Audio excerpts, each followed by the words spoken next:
In August of this year, I released my second evolutionary tree video. In that video, I went through how I believe the bokoblins evolved throughout Zelda history. It's been nearly 3 months since that video was released, and I haven't made another one since. So recently, I decided I would make yet another video detailing how I believe the Zelda species evolved throughout the history of Hyrule. This time, I will be looking at the Lizalfos and other reptiles in the world of Zelda. At first, I thought this would be the shortest one yet. However, I didn't realise how many reptile-like enemies there are in the Zelda series. They are literally everywhere. So this tree will be the biggest one so far, so I may have missed some reptiles in the Zelda universe. However, I believe I included most of them on this tree. I may be reaching for some of these points, as the developers wouldn't have considered any of this. This is probably one of the most pointless videos you will ever watch, but I hope you will find it interesting anyway. With that out of the way, let's begin. Due to how big this tree is, I've divided it into 3 parts to cover today. At the end of the video, I will reveal the combined tree. The first tree we'll be looking at is the snake tree. This tree will consist of snake-like Zelda enemies found throughout the games. Let's start by looking at the left branch of this tree. Here, we will find the one-headed snakes. The first of which is the iconic Zelda enemy, the rope. The rope is found in quite a few Zelda games, including the Minish Cap, Zelda 1, Four Swords Adventures, and Phantom Hourglass. Through most timelines, they do not have any evolutionary splits. However, in the Downfall timeline, they have 2. Splitting off towards the left, we have a very similar enemy, the Inaru. At some point before Zelda 1, the rope must have had an evolutionary split, causing the Inaru to emerge. Moving back up the tree, towards the right branch of the rope's evolutionary split, we have the snake Dodongo. Even though they share the same name as the Dodongo, I believe that they are not closely related. The reason I believe that it is called a Dodongo is the fact that it is destroyed by throwing bombs in its mouth. However, that is their only similarity. Moving back up the tree, back to the common ancestor of all snake enemies, we have the other split, the split to the right. This split leads to the 3-headed reptilian enemies. At the top of this branch, we have the Stolger from Skyward Sword. The Stolger is a snake with 3 heads, so at some point in the past there must have been a mutation in one of its ancestors that caused it to grow more than 1 head. By the time we reached the Minish Cap, the Stolger had evolved into the Gleerock. Over the course of hundreds and thousands of years, the Gleerock would evolve, growing a pair of small wings and 2 legs. It would evolve into the Gleeok. Gleeoks can have 2 to 4 heads and are found in the Adult and Downfall timeline. This implies it evolved sometime before Ocarina and after the Minish Cap. Well, that's it for the snake branch of the reptilian evolutionary tree. That was actually the smallest tree I've made today. The next 2 are much bigger. We will now look at the lizard-like enemies. In this, there are 3 branches immediately coming off the lizard common ancestor. We'll start at the left. At the top, we have the Dynalfos from Ocarina of Time. This Dynalfos would have an evolutionary split in the Troll timeline. This split would lead to the slimmer Dynalfos we see in Twilight Princess, and it would also lead to Darkhammer. Now, you may be wondering, why on earth did I include Darkhammer here? It's not even a Dynalfos. Well, you see, I believe that Darkhammer is a newer species of Dynalfos that grew inside and became much more muscular. I came to this conclusion because it already heavily resembles a reptile, with its scales that cover its body and the way its mouth is shaped.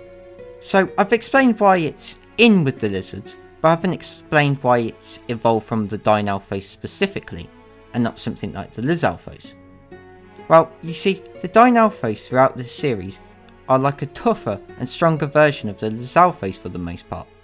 I assume they are higher ranking in Ganondorf's army than their Lizalfos counterparts. Darkhammer is a very powerful monster. It's the mini-boss of the Snow Peak Mansion. It's most likely to be the highest ranking of all the intelligent reptiles in the game. Due to this, I came to the conclusion that it had to have evolved from the Dynalfos, as they were already much more powerful than the Lizalfos.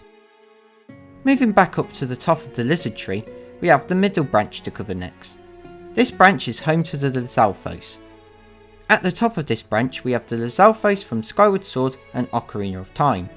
This Lizalfos would have an evolutionary split over 3 branches, covering 2 timelines. Let's start on the left. On this branch, the Lizalfos, over thousands of years, would evolve into the very similar Geru. The Geru are only found in Adventure of Link, and they are basically the Lizalfos of that game. Moving back up to the Skyward Sword Lizalfos, we have the middle branch to look at next.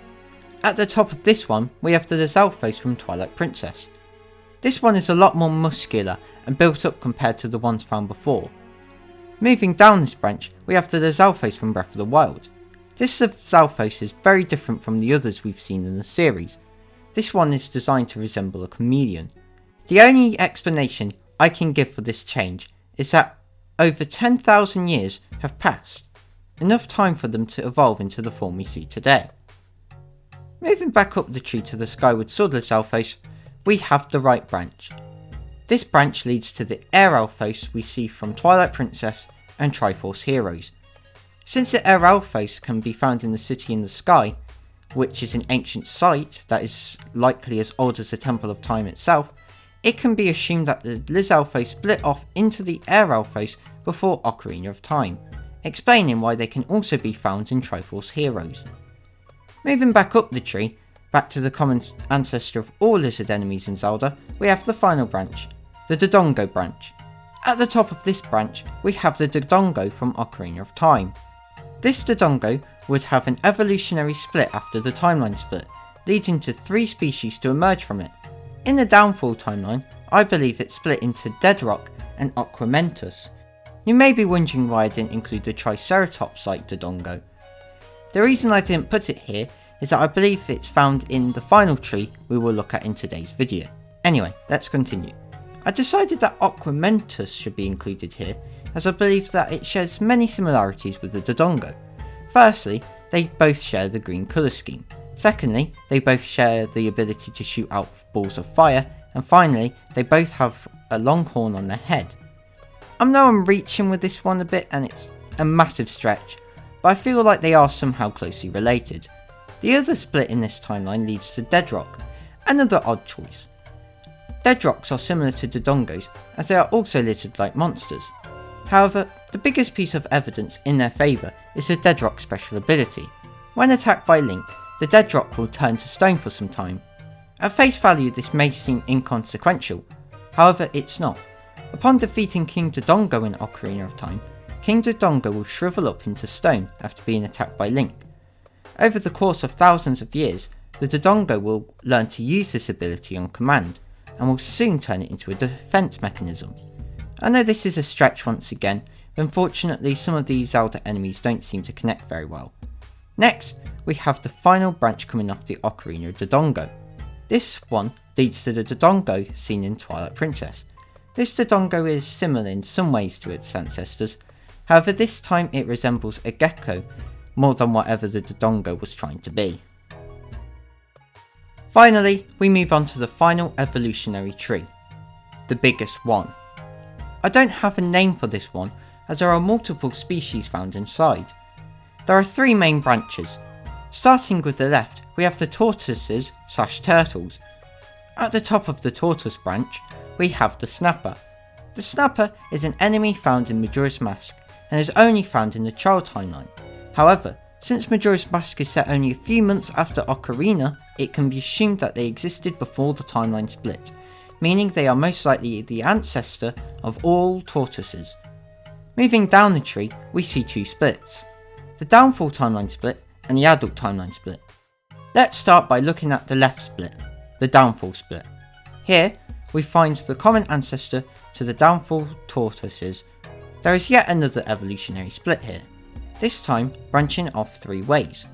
To the left, we have the Grinix from A Link Between Worlds. The Grinix is a tortoise that seems to be made up of rock and stone. It is found in Turtle Rock in Lorule. Even though it is found in a parallel world, there is still probably a parallel version of its species in the world of Hyrule, as the inhabitants of Lorule are parallel to the other inhabitants in Hyrule. On the middle branch, we have the Terrapin. The Terrapin is basically a normal tortoise. On the right branch, we have the Trinex. The Trinex is one of the 4 reptilian Zelda enemies that have multiple heads. I didn't include it with the 3-headed snakes, as I believe it shares more qualities with a tortoise. It has 4 legs and a hard, rocky shell. Its neck is also very tortoise-like, so that's why I included it here. Moving back up the tree, back to the snapper, we have the right branch. This branch is the adult timeline branch. Here, we find the heat toys. It is very obviously inspired off tortoises, so it makes sense as to why it's found in this location. Moving back to the top of the tree, back to the common ancestor, we have the middle branch. This is where we will find the dinosaurs and birds. At the top of this branch, we have the Helmasaur from the Minish Cap, 4 Swords, the Oracle games, and Link's Awakening. For convenience, I will call them the Bird Helmasaur. Now, this is where the theory will get a bit wacky. Everything following this Helmasaur are not birds, instead they are reptiles. This may seem like an odd choice, as birds most likely evolved from dinosaurs, which are reptiles themselves. However, it is likely that the opposite occurred here. The bird evolved into the dinosaur. Before I continue, you must realise that the developers never considered any of this, and were just taking different design approaches to these enemies, so don't take this too seriously. Also, we already know that evolution works differently in the world of Zelda. Look at the Zora for example. They went from fish people to bird people in only around 1,000 years, which is highly unlikely to happen in our own world. And one other thing, this is my video, so I can do whatever I want, so if I say a bird turns into a dinosaur, then bird turn into dinosaur. Yeah. Anyway, back with the video. I believe that the bird Helmasaur had evolved to become more lizard-like in Hyrule after 4 Swords over the years. However, I believe the only places it takes up its lizard form is in Hyrule, Lorule and Hytopia. The lizard Helmasaur only appears in Hyrule in Twilight Princess, and it's assumed that it exists in Hyrule during A Link Between Worlds, as we see it in Lorule, and like I said earlier, species that are present in Lorule most likely exist in Hyrule as well, because everything is parallel in that world. Also, it appears in Triforce Heroes, which is a sequel to A Link Between Worlds. Although it is set in a different kingdom, Hytopia, it still proves it exists in the world of light. Also, Hytopia is said to be very close to Hyrule. Apart from these games, it doesn't appear in its lizard form. Instead, it appears as its bird or insect form found in Majora's Mask. However, I won't be covering the Majora's Mask Helmasaur, as it is too different from the others, as it is a completely different species, being an insect, so I don't know where I would place it. The bird Helmasaurs, after 4 Swords, don't ever appear in Hyrule again. They only appear in Koholint Island, Labrina and Holodron, implying that an event in the land of Hyrule must have occurred to cause a change in their biology. Anyway, with that out of the way, we can finally start moving down the tree again. After the bird Helmasaur, there is a 2-way split. This time, we will start with the right split, as it will help explain the reasoning behind the left split. On the right split, we have the Helmasaurus from Twilight Princess. These enemies heavily resemble dinosaurs such as the Triceratops. I believe that these creatures have existed since before Ocarina of Time, due to the place that they live in. Helmasauruses live in the City in the Sky, a place which is said to be older than the Temple of Time, and remained hidden away for centuries. Due to them being this old, it opens up the possibility that its descendants could appear in all 3 timelines. Moving down the tree, it has a 3-way evolutionary split. On the left split, we have the Kodongo. The Kodongo is a Triceratops-like enemy that appears in the Downfall timeline. Moving back up to the Helmasaurus, we have the middle branch. This branch leads down to the original Dodongo, the one found in the original Zelda and a few other entries. It is basically a larger Kodongo. On the right branch, we have the final descendant of the Helmasaurus, the Dongorongo. This enemy is similar to the Dodongos.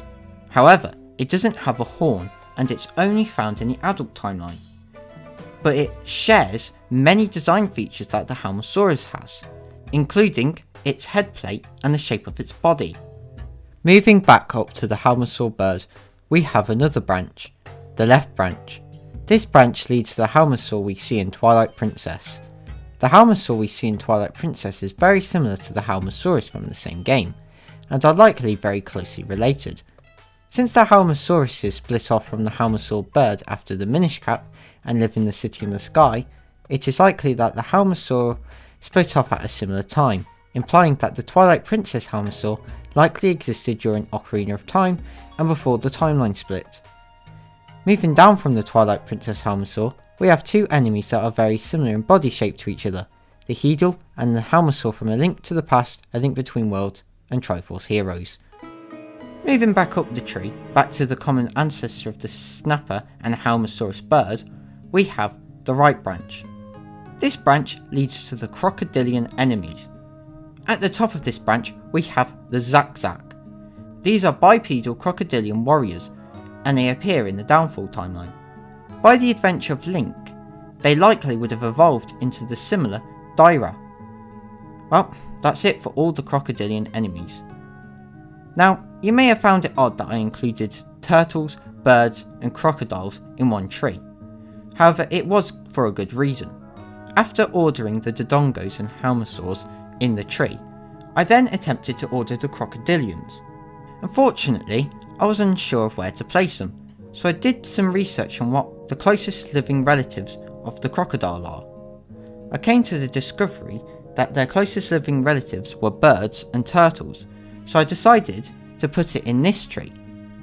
I then did the same for turtles and found that their closest living relatives were crocodiles, so everything fit nicely together in this one tree.